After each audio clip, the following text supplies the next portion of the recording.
Stay in your lane. Welcome to the Mind Your Own podcast with Aaron Sorensen and Sasha Durkin, where we stick to sports, except when we're not.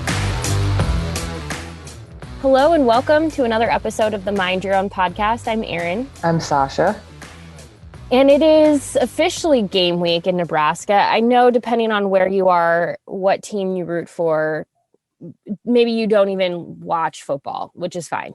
But if you do, it's week 0, which for Nebraska means game week. And I am like having a really hard time adjusting to this. We've done everything virtually for a year. So if anyone asks like how I'm doing, Jacob Padilla, one of my coworkers, summed it up well. He tweeted after the first press conference that we've had in the capacity that we did in almost 2 years that I walked out and said, I need to get my life together. And that was accurate. I'm still trying. I don't remember who I ran into the other day, but I was talking about that too. I'm like, just first of all, where did the summer go? Mm-hmm. It just disintegrated. And second of all, how? Like how are we already here? And I was trying so hard. I was trying really hard through summer to like appreciate every moment. And it's really true. I don't even have kids, but I know a lot of people with kids use this terminology of the days are long, but the years are short. Mm-hmm. That is definitely how it feels, because when you think about the fact that we're only a few months from 2022, mm-hmm. The days have been very long over this period of time, but the years have certainly been short somehow. Like super short. I cannot believe. I feel like, honestly, like 2020, as much stuff as like that happened, like it almost didn't exist because it seems like it was so long ago. One, it wasn't that long ago, but like 2021 like flew by. Oh, completely. I don't know what's going on. I will say this has been, I understand we all are like trying to navigate a world that is not normal. I think at this point though, I'm kind of the belief we have to stop saying a new normal or like, when will things go back to normal? This is normal now. This is normal now. And I think adjusting to what life looks like. And I think about it from, okay, so at this point, if we haven't run off people who refuse to get the vaccine, maybe now is the moment. Obviously, Pfizer has full FDA approval. For anyone who's wondering about Moderna, it should probably come within the next month. They applied for that full FDA approval just about a month after Pfizer did. My point with that is it just has been, I think what's been really hard about this year, especially as a member of the media, and I want to just say, like, a lot of times people go, well, you're not media. And I understand what they're trying to say is like, I'm in sports, or I do less, like, maybe because I do focus more on features or different things that they see me in a different light.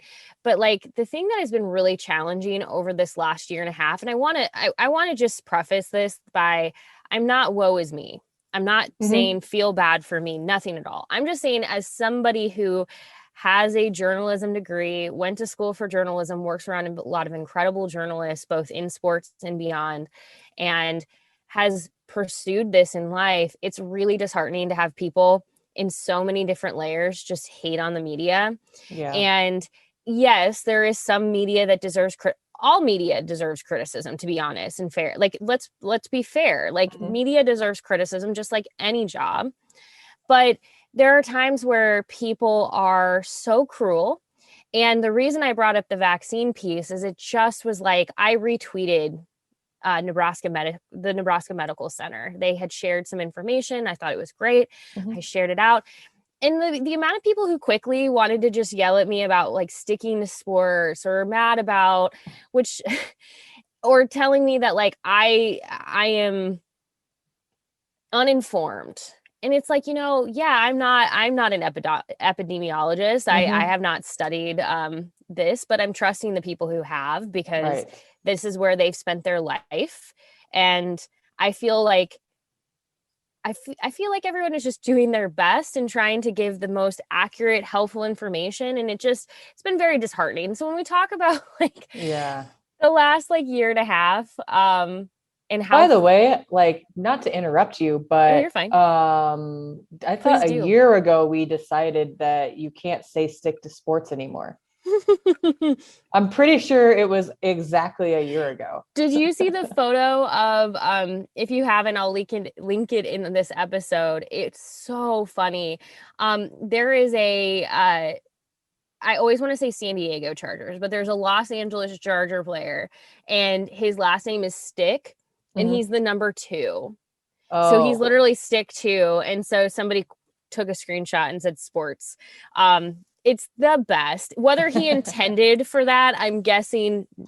Well, I don't know. We should yeah. ask him. But yeah, the thing is like, I guess my point is, and I don't want to go on a complete tangent with this, although maybe we've often talked about how the Mind Your Own podcast is like therapy in a lot Mhm. of ways. Like, I process things by talking through them. So maybe this is just me talking through them with all Yes. of you listening in the moment. But when we talk about things like sticking to sports and why we really can't do that anymore, and we'll dive into a little bit of like the people who have disrupted this space in just a moment. But it's just little things like when we ask questions. So for instance, John Cook, Nebraska's volleyball coach, he said, my team is 100% vaccinated.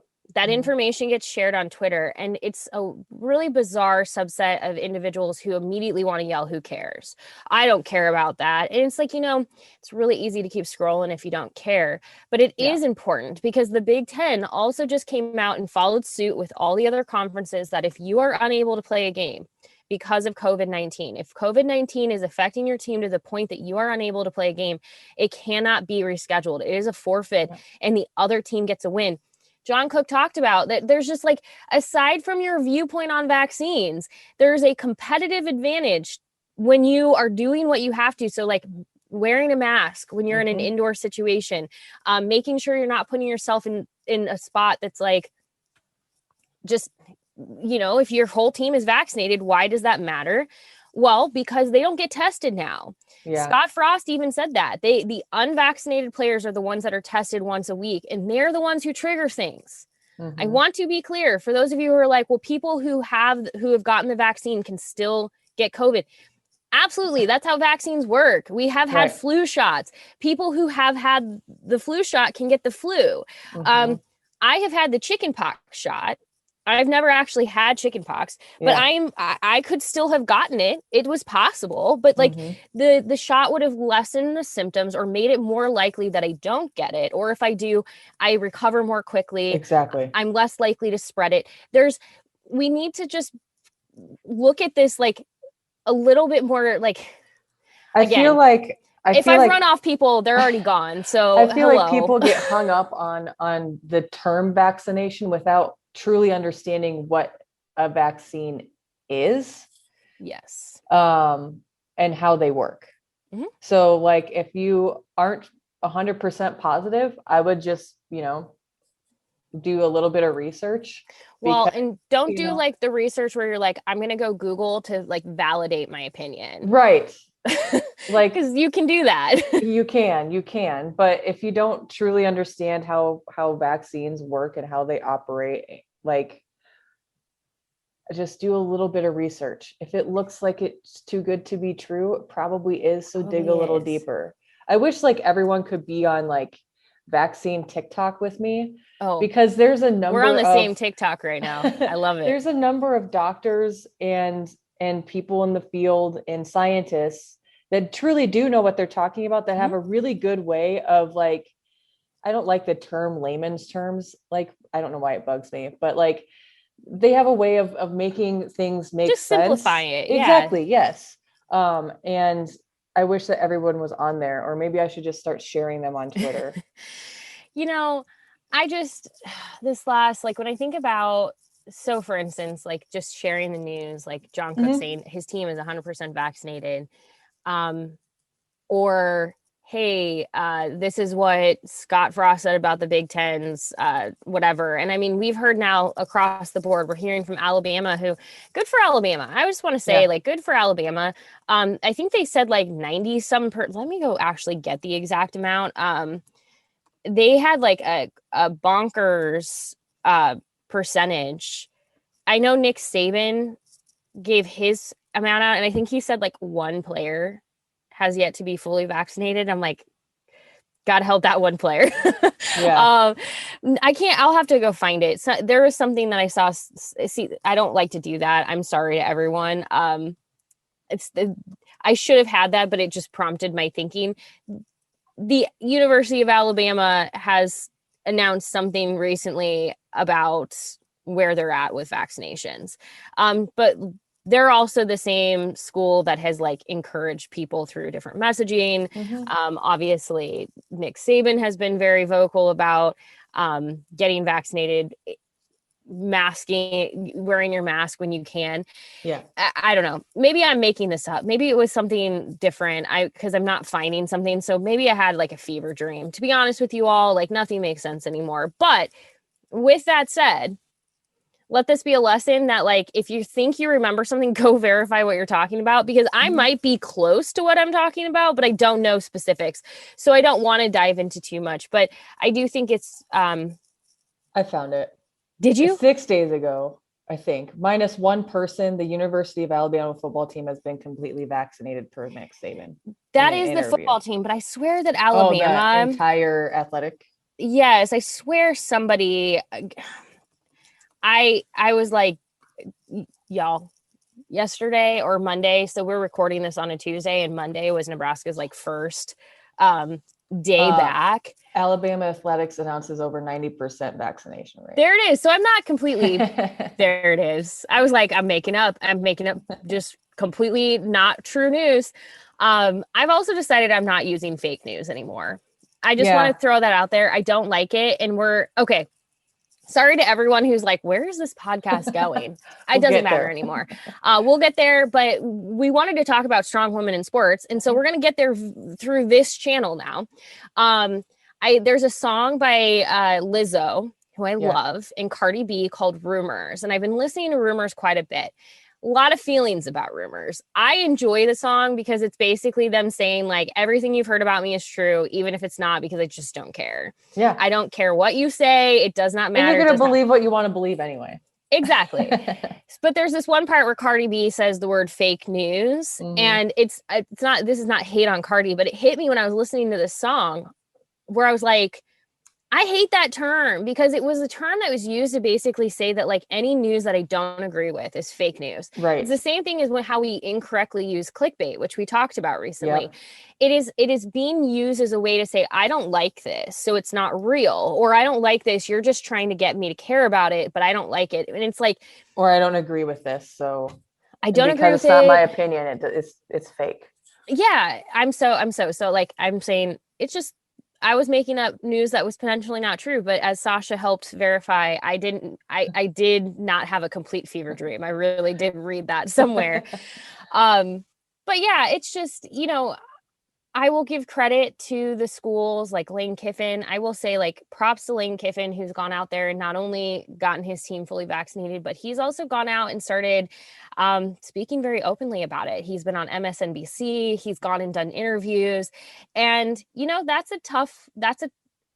not trying to paint him as this giant hero here, but like my point is, it's tough when you're in a position, especially in states that typically disagree with you, to go out and be so vocal about what you feel. And it's hard because you fear this idea that people are going to like, quote unquote, cancel you.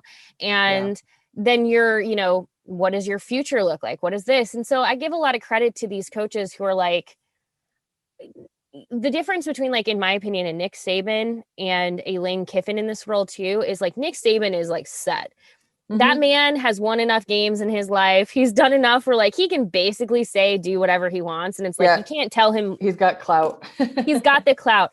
The difference for Lane Kiffin is he doesn't have quite that same level of clout. Yeah. And in fact, Lane Kiffin has had a very tumultuous like coaching career to Yep. date, but like he clearly has decided, again, to go back to this one point, that aside from your feelings about whatever else, there is a competitive advantage now because the Big Ten, like everybody else, it's a forfeit if you can't play. So if your team is fully vaccinated, it is a level that you don't have to worry about now. Yep. It is something where you get to play this season and you still need to be careful, but Yes. like, you don't have to be worried about what the test results are going to say once a week about this. And we all sat and watched NC State and the CWS and how like, this is not what I wanted to talk about this entire podcast, so we won't, but it's a good point. I mean, it's especially with I didn't realize it was all sitting so heavy on me.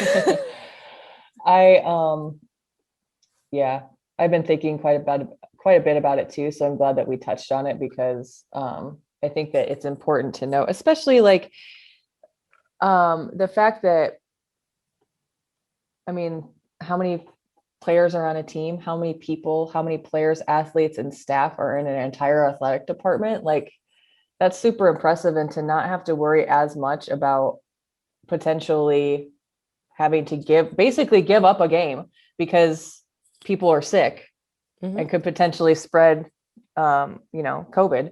That's super, super impressive. And I hope that people realize how impressive that truly is. Yeah, it's been, it's going to be interesting. This is week 0 for Nebraska. It kind of feels like things are going to like hit the fan. Lack of a better word, shit's going to hit the fan. Yeah. Very quickly. And I'm not just talking for Nebraska. I'm talking, we're going to know very quickly what this season is going to look like. And I'm not even talking from a performance standpoint, just from like what teams are going to be dealing with. So, we'll see. We'll see. Well, let's dive into what we actually were going to talk about. And there's actually like 2 pieces to this. And thank you to Amy, who sent an email and sort of kicked this all off.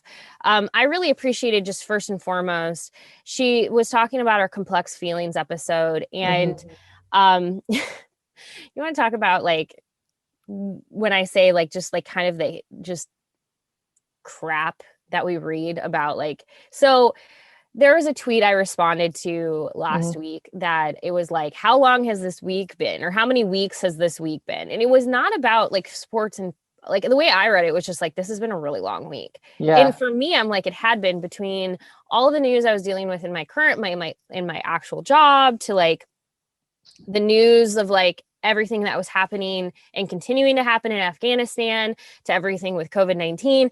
There was just a lot. It's a lot to sit in, like, your mental health takes a toll. And so I had responded and said too many, and this person came along and was immediately like, say that to somebody in Afghanistan. It's like, buddy, I'm with you. Like, part of why I said it's been a long week is because there's just a lot. And it feels like going into this week, I almost feel like I haven't heard as much about what's going on in Afghanistan. It's making me almost feel guilty because, well, no, I do, because I feel like I'm not as like, what am I missing? And anyway, the reason I say that is, Amy in this shared that if I haven't had a chance to go listen to it, I need to, but this has been a week old now, but Stephen Colbert had a monologue on Afghanistan. He shared that she felt was very good, and just that he was also trying to figure out how to say things as he was thinking about them. And I think that's the thing that like this podcast has taught me, and I hope all of you realize too, is I say a lot of things on this podcast where I'm like, I hope that ages well, but it may not. And sometimes just talking through what we're thinking is really, really powerful for ourselves, because it allows us to kind of process those feelings that we're having. And so I just, to start off with what Amy was kind of sharing at the beginning, like, it's not only okay to have complex feelings, but it's okay to talk through them, and it's okay to stumble through them. Yes. No one's expecting you to have the answers right off the bat, or maybe ever. No one is. And I think the undervalued part of what you just said is the fact that it's super important just to talk through any complex thing because otherwise it can be super difficult to process it on your own in your own brain. Mm-hmm. And maybe, like you said, having these conversations will help somebody else start a conversation in their own life or start to process those complex feelings, because there's a lot of shit going on right now. Mm-hmm. A lot. It's really hard. There's Yeah. there's a lot going on in this world. And yeah, so I appreciate, Amy, like whenever any of you Yeah. send like, hey, here's something that I found that has been really interesting. I really appreciated listening to this. Like, please share those, because it makes me feel, I don't know, sometimes it helps me too when it's something that maybe I hadn't seen, and it helps me step outside of my own bubble, if you will. Not that Colbert's not within my bubble. I would say that he probably is. But she had emailed us because we had said that we wanted to talk about, and we are going to talk about, some impactful women in sports, because when we spent the last few episodes mentioning women like Naomi Osaka, Simone Biles, Serena Williams, Yes. Venus Williams, I think about everyone from like Nastia Liukin, when I mean, she's incredible too. And like, I just want to throw something out with Nastia as well. So she obviously is an Olympic gold medalist, but she has transitioned into this role for NBC, where she does a lot of commentating on gymnastics now. And she loves, and I love this personally, she loves to just like own the fashion side of it. And the best part of it is, like, in some worlds, like when women show up into spaces like sports and they just bring high fashion into it, people think that they're not serious. Nastia is one of the best. She is one of the best, and she's looking dang good while she does it. And I love her like ability to just bring high fashion into sports, because when we talk about not sticking to sports, like sports can be anything you want them to be. They can be gym shorts, they can be couture dresses. It does not matter. Athletes can wear whatever they want. Yep. And I'm so tired of like, I will say, like, Nastia is part of the group that is like totally changing the game as far as like how people show up. And like, I have had moments, by the way, where I go to the press box, and I always view the press box. My Instagram bio even says the sideline is my runway. It's a joke, because I pretty much treat game day as like New York Fashion Week. It is like, what is my best outfit to wear for this week? Not always. There are sometimes where I'm like, I just need a good pair of like track pants. Just a good pair of pants, because I'm tired. It's going to be a long day. But like, usually I try to put some like serious effort into it. I have shown up into press boxes where people like don't think I belong there, because they're like, well, you're too dressed up. And it's like, are you serious? Like, come on now. So aside from that, we were going to talk about women and just their impact. And like, I can share it in the show notes, but if there's one woman that I think kind of like stands at the top of like needing to like talk about her, is Billie Jean King. Billie Jean King is incredible. She just recently, and this is what I said I can share, she tweeted, women are conditioned to be grateful for the crumbs. This needs to end, and here's why. Hashtag Monday Motivation. And she shared a quick like 10-second video explaining why women should not have to condition themselves to just be grateful for like these little pieces that are handed to them. Billie Jean King tweets a lot of things that people feel is controversial. And you know what? She doesn't give a shit. Right. Her literal bio is sports icon, equality champion. And she absolutely are those two things. She's a sports icon. She's an equality champion. And she is somebody where, I aspire to be more like her. Her inclusivity is paramount. She, like, for instance, has already started tweeting about the Tokyo Paralympics, which we said this a couple weeks ago. If you're missing the Olympics, do not lose that energy. The Paralympics have begun. But she's already tweeting about the Paralympics today. She's tweeted about the COVID FDA approval with the Pfizer vaccine. Kobe Bryant. I mean, she is just like, she's on top of it all. And I think I just aspire to be more inclusive in my coverage and my worldview and scope as Billie Jean King is, because she is just, she doesn't leave stones unturned. She is constantly looking at every women in sports, people of color in sports. And I really, really I'm glad that we have her in this world. Yeah, absolutely. I don't know why I wasn't following her on Twitter before. She's I a don't follow fun. like anybody on Twitter really, but I have also found, by the way, Twitter updated how you follow, like, so the button flipped. It used to be if you were following somebody, it would be a color, and if you weren't, it was white. And now they flipped. So if you're following them, I have inadvertently unfollowed people because I thought I oh, was. So I go to their page and I'm like, I thought I was following you. So I click it and I'm like, oh, now I'm unfollowing you. So, um, just a fun fact for everyone listening, there is a chance that you are unfollowing people. So if you've done that to me, I'm assuming it's not because you hate my takes and because you just accidentally right. It was an accidental one. Yes. When we were talking about this, I'm glad that I had like a week to think about it because off the top of my head, one, I couldn't remember her name, but I remember the conversation that was had, and always enjoying the way that she covers sports and how she interviews people. Holly Rowe. Um, Yes.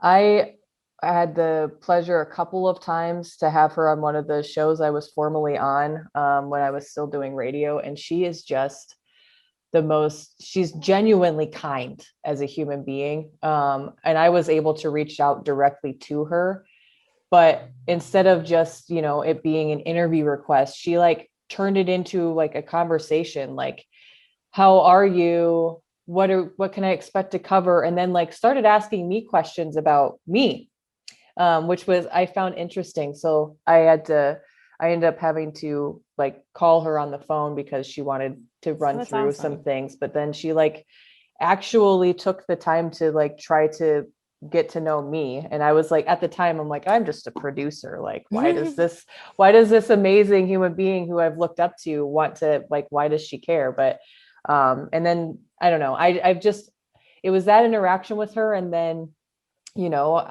um, her openness to talk about her fight with cancer, I think was really inspiring to me. Mm. And I've just always genuinely really, really enjoyed her and looked up to her.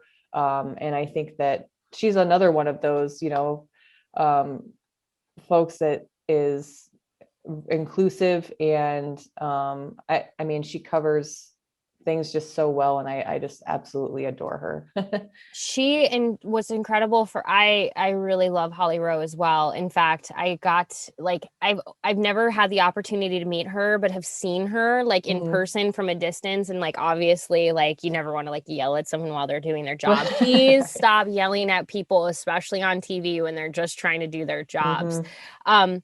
But she was just named to the basically ABC ESPN Saturday Night Football commentating team.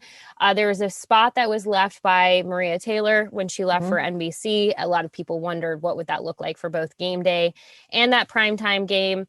Um, I I will be honest. I hope that game day evaluates how it's run in the sense that I think it's getting a little tired to do the all male Yeah. commenting like desk team and then have the token woman kind of off to the side as like now that job has had some incredible women in it. Mhm. You think of like what Sam Ponder has gone on to do. Yeah. Obviously Maria Taylor is an absolute queen. But when people were like, does that, could Holly Rowe do that? I'm like, Holly Rowe doesn't need to do that. Like, Nope. no. And that's not that's Not not like at all downgrading that. shitting on that Yeah. job. I just think that game day should reevaluate its structure is all I'm Mhm. saying, because a lot of times the only role that women have on that show is in that one spot. And Yeah. there's no reason that they cannot be at that desk. That is Yeah. just my point. So, maybe they don't fill that role with anyone. They don't technically need a quote unquote sideline reporter for game day. It's not Right. necessary. I think one of those men sitting at the desk can get their butts up and go out into the crowd Mhm. if they really have to. Now, maybe y'all are going to say this has already been announced or somebody, I haven't seen anything. So I'm just totally like reacting in that moment. But Holly Rowe is going to be on that Saturday Night Football team this fall. This is her 26th season covering college football for Isn't that ESPN and crazy? ABC. That's She is amazing. amazing. This is so deserved and then Yeah. some. This is a woman who, like you said, has continued to work and fight through cancer. Even when she found out she was no longer in remission, she continued to work. Mhm. And I'm not saying that like that's what everyone has to do, but I mean, this is just somebody who just tough as nails. Yeah. She's incredibly well respected. And she is also a champion for women's sports. Yes. I mean, she has covered everything from the NCAA Women's Final Four, the Women's College World Series, indoor and beach national volleyball national championships. In fact, that's when I saw her, was at the volleyball national championship recently. College gymnastics, the WNBA. I love this quote from her. When they told me, I just started crying because I've been obsessed with college football my entire life. It's a dream come true, and I'm thankful to my bosses for this opportunity. I love that for her. Yeah. I'm so excited to just watch her. Like, yes. Go Holly, go. Like, right. She kind of like how we talk about like Doris Burke, where like there's the videos of like Katie Nolan like praising Doris Burke, like all praised, like praise Doris. That's how I feel about Holly Rowe too. Like praise Holly. Honestly, like I was like going through my, do people even use a Rolodex anymore? If I say that, or am I aging myself? Going through my Rolodex of just like people I've looked up to or taken inspiration from. And like, obviously Doris is like the creme of the creme. But then I was like, who else is like, everybody loves Doris. And I'm not saying that everybody doesn't like Holly, but I was like, who is like up there, but like maybe kind of like undercover, like isn't as highly recognized maybe. And obviously Holly very much is, but I think that when people think of women in sports, maybe her name doesn't pop in their head immediately. And I hope that it does, because she's incredible. She is. Now, Amy shared a couple with us that I want to read, and I was not completely, I had heard the first name, was not familiar with who she shared as the second name, but I'm so glad to have been basically made aware of her. But we'll start with Kara Goucher. If I'm totally butchering her name, I'm sorry. I've seen her name before, and I have too. But she's an American long distance runner. She was the 10,000 meter silver medalist at the 2007 World Championships, and then represented the United States in the 2008 Beijing Olympics, as well as the 2012 London Olympics. She's a marathoner. She has run the Boston Marathon. She is a graduate of the University of Colorado at Boulder, or at least attended. I believe she graduated I'm looking at her Wikipedia page, but I used to be a subscriber to Runner's World magazine, and I think that's how I've seen her, is because of that. But I love badass women runners. In fact, she reminds me a little bit of Bex Gentry. So Bex Gentry is a Peloton instructor, but she's not just a Peloton instructor. She is also a very, very accomplished long distance runner and coach. She competed in the British Olympic trials for this, and just while she missed the trial, or like just missed the like cut to make it to the Olympics, she blew her own personal record out of the water. She's an incredible woman. And so like when I was looking at Kara, like Bex reminds me a lot of her, just really strong, just inspiring women. But this leads me to one more, Latoya Shante Snell. She has a blog that I was like looking up information about her, and her website and blog is runningfatchef.com. But again, I haven't subscribed to Runner's World in a while, but I'm so glad to see that like the diversity within their pages is clearly growing. Yeah. Because they did a feature on Latoya.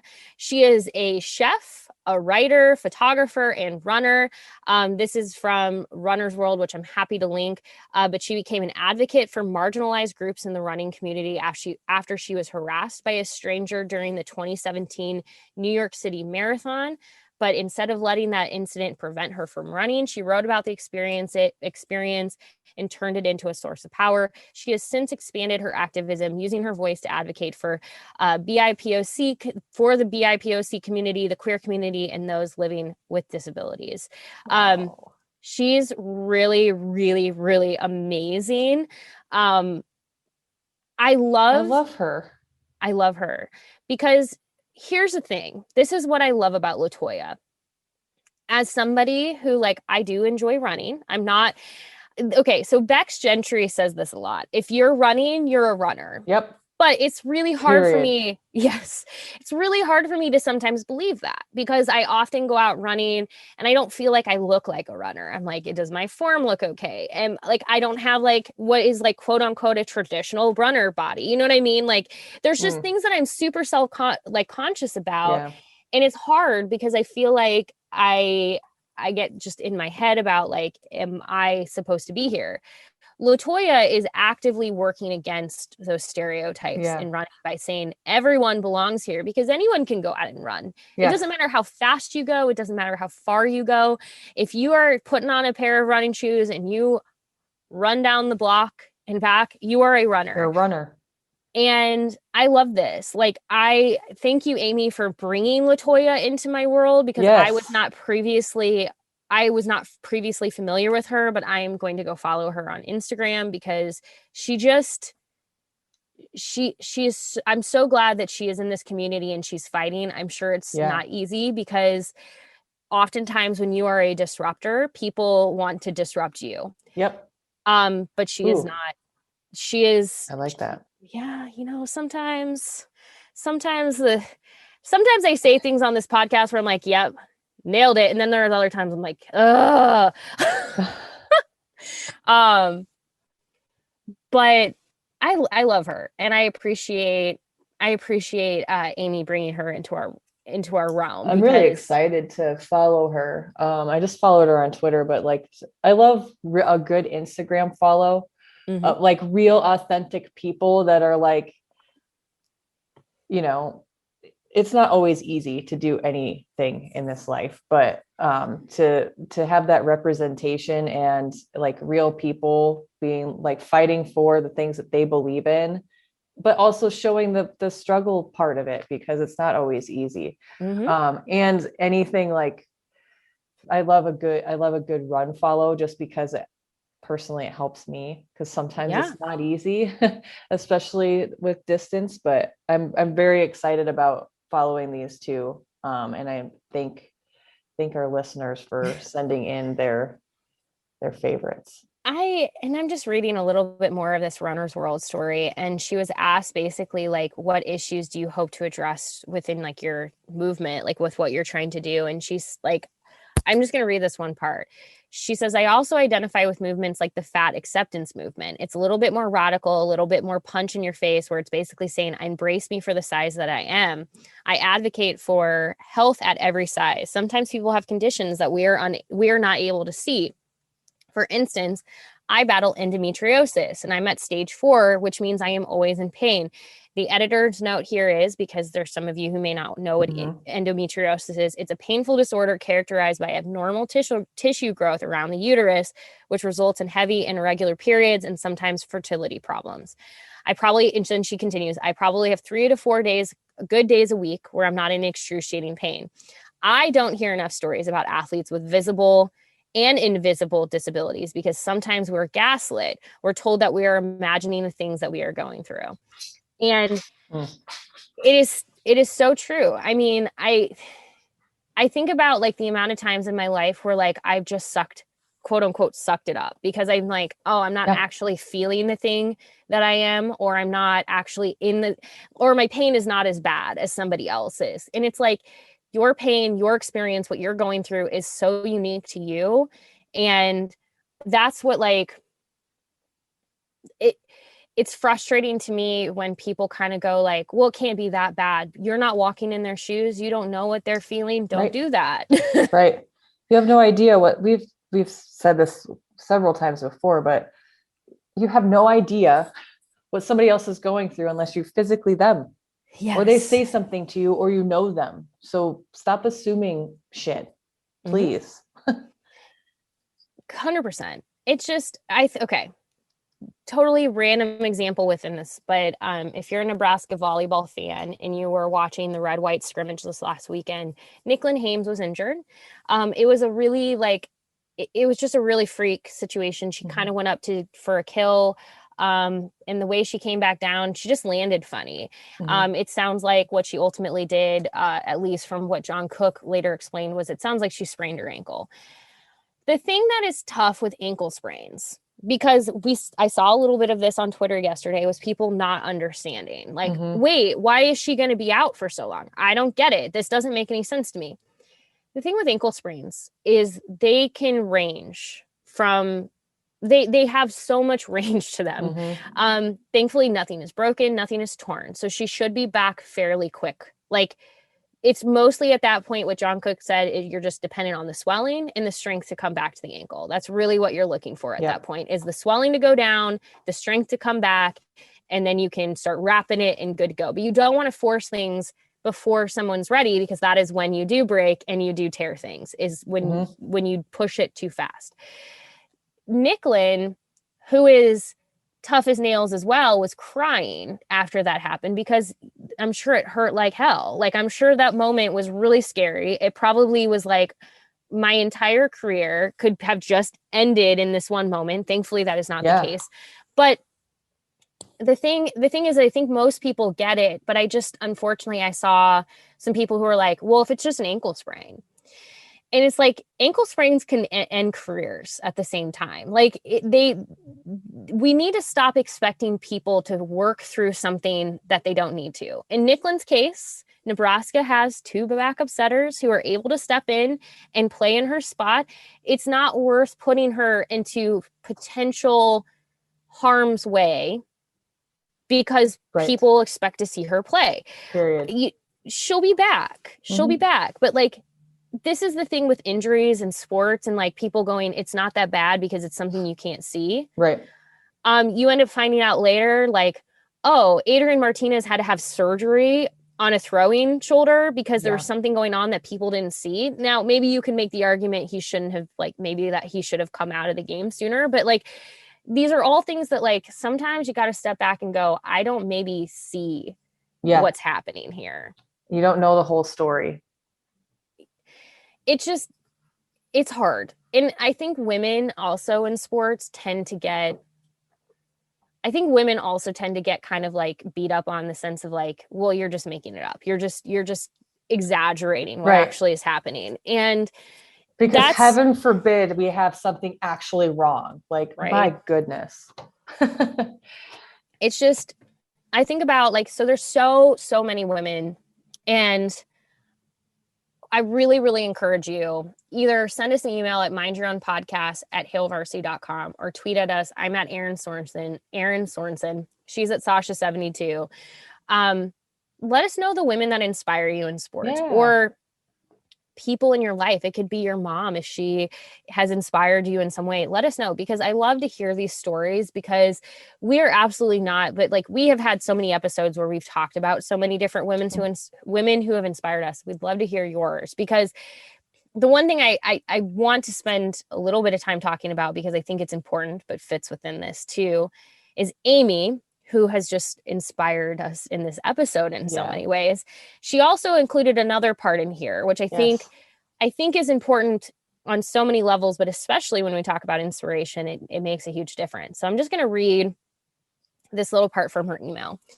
Sometimes when you talk about supporting women in sports, she said, sometime when you talk about supporting women in sports, can you throw a shout out to the people who coach little kids? She is about to start on her 3rd season coaching volleyball for her daughter, who's 11 years old. There are over 35 girls who they're still trying to find a team for because there aren't enough coaches. If we could get more people to volunteer a couple hours a week for a season, more girls could play. Last season, we won only 1 game. They had a lot of new players, and they are also so proud of themselves and excited, but they are still so proud of themselves and excited to come back and play each week, play again. She said it's the best couple of hours she spends of her week. Yes, if you have the time and capacity to be a coach, but to coach a young women's team, a girls team, please do it. Yes. And I'm looking at you women specifically. And that's not because the men listening to this, you can't. I know many of you, like Sky, he just now knows he gets a shout out on every podcast. Right. I know that, like, I see a lot of you coaching and stuff, and I'm not telling you don't do that. That's great. Keep doing what you're doing. But we do need more women to be coaches, because I often think about, like, when I see women become coaches in the NFL and people are like, oh, women didn't play football, so they don't know they can't do this. But men have been coaching women's sports forever. Mm-hmm. Yeah. Representation matters. So when we have more women actively participating, coaching, being the women that we're talking about, being the models for these girls, these young women, it will be impactful. You will make an impact. And I'm going to tell you right now, I coached high school cheerleading. You don't even have to be the best to do it. I always joke that those who can't do teach. I never ascended to my role of where I thought I could be as a cheerleader, but I certainly loved helping others try to accomplish it. Yeah. So just because you might be 5'1" and you never got to be a volleyball player because height that was not on your side does not mean you can't teach it. Exactly. And I think too, I mean, I know you I cannot speak. I know you mentioned representation, but I do think it's super important to have, first of all, more women occupying spaces that normally are occupied by men. But also just maybe one of those girls later on in life will not be tall enough, or maybe she just isn't good at the game or doesn't progress. Then maybe she knows, because she saw you as your teacher, that she can be that. If she loves that sport, that at least she can participate in some way and contribute in some way later down the road, for sure. Yeah, I 100%. If you can see it, you can be it, folks. Absolutely. So that's, I think that's the perfect place. Yeah. To just end this. If you can see it, you can believe it, you can do it. Go out and do something this week. Take care of your mental health. Like we talked about at the beginning of this episode, I understand there's a lot still. The thing is okay. One last quick thing. Kacey Musgraves. I'm a fan of Kacey Musgraves. She's getting ready to release her new album in a couple of weeks. And she shared some things to Instagram. I got caught scrolling through her Instagram, and I got all the way back to when she released Golden Hour in 2018. And she's sharing this excerpt of why this album came to be. And there's this part that's there's so much happening, bad things happening in the world, that we could all use a little light. And I had this realization in that moment that there's always things happening, and there are always things that we need to care about. That is, I'm not in any way implying you should not care about what's going on in this world. Please keep caring, because that's how we make change. But my point is I think when we say things like world is kind of bonkers right now, the world is bonkers right now, but that it's always going to be bonkers. So put good energy out into the world. Keep supporting one another, supporting the good as much as possible, because like I said, I went and looked at that. I'm 3 years ago, that she could have picked that caption up and put it today, and that would still work today. So don't let the world consume you. Don't ignore the world, but don't let it consume you. Go out and try to do what you can to make a difference. Maybe that's going and signing up to coach somewhere. Right. Exactly. But we would love to hear from you, as always. You can email us at mindyourownpodcast@hailvarsity.com. Tweet at us at Erin Sorensen, at Sasha72.